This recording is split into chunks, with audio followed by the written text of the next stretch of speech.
Years ago, wolf researcher David Meach said that wolf packs had alpha leaders that rose through the ranks through violence and dominance. Now, since then, a lot of dog trainers have told us that we need to assert ourselves as leaders to our dogs, just like these alpha dogs would. So today, I want to take a look at the alpha theory and whether it belongs in dog training. But before we get started, make sure you subscribe so you don't miss out on any new videos. Now, the moment you bring your dog home, the first thing you need to think about isn't what toys or food to buy. The most important decision is, how will you define how you share your home with this other being? Now, most of us pay for dogs, and in most states and countries, dogs are property. So that leaves you free to treat your dog almost any way you like, within reason, of course, because there are animal welfare laws, thankfully. Now, that seems pretty heavy, but you have an obligation to train that dog to live in a human world. There's social rules that we're all expected to abide by, and dogs aren't any different. So you need to either parent or train your dog into following a particular code. Now, and if you don't, your dog won't be safe.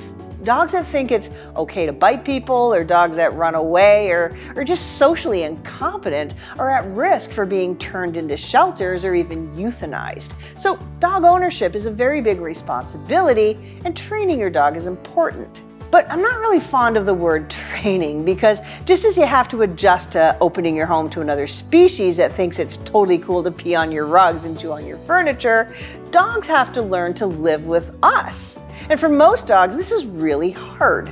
So I want to look at this relationship from your dog's point of view. First of all, dogs are the only non-primate species that will look us in the eye.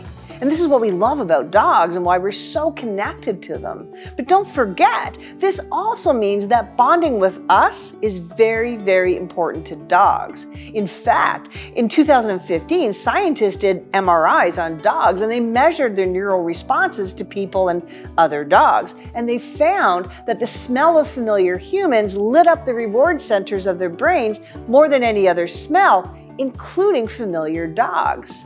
And another study showed that dogs process emotionally laden vocal sounds very much like humans do.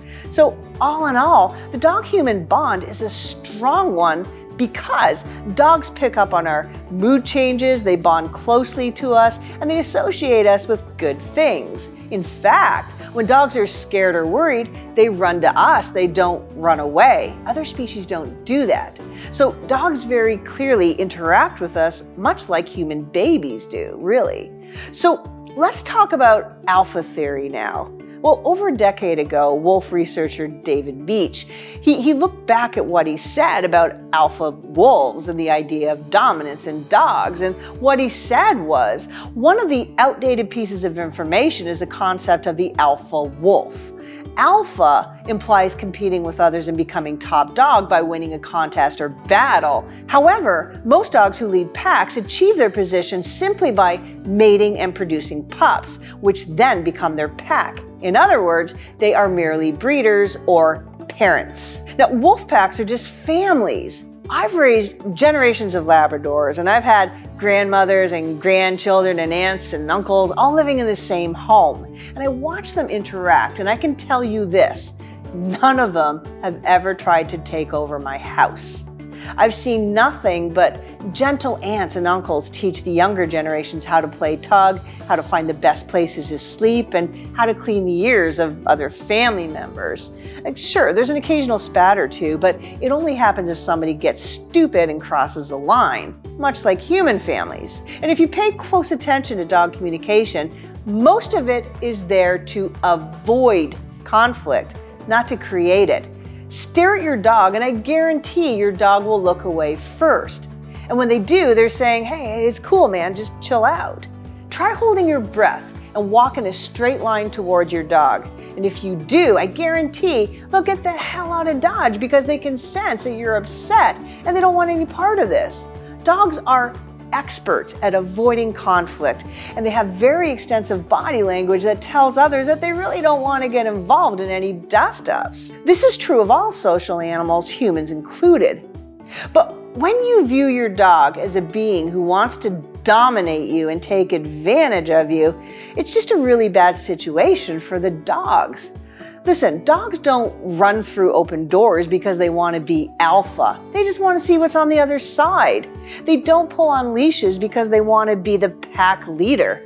They're just excited and they just want to run and explore. To treat a dog like he's the enemy is just heartbreaking to me. Here you have this little being who loves you more than anything else in the world. You're his heart, you're his safety and his security. And I can't fathom just how hurtful it is for dogs when we turn on them just for being a dog. Dogs are really subtle in their communication. They might lick their lips to show us they're uncomfortable or just make themselves a little bit smaller. And they know our moods, our language, and our emotions intricately well. But we don't give them the same respect and consideration. A lot of the time, we're just focused on making them do what we want to do without really thinking about their feelings or looking at their body language. And I think we break our dogs' hearts when we don't treat them as family members because they are physically wired to be a part of a family. So for my little pack of dogs, I see myself as somewhere between a parent and a leader.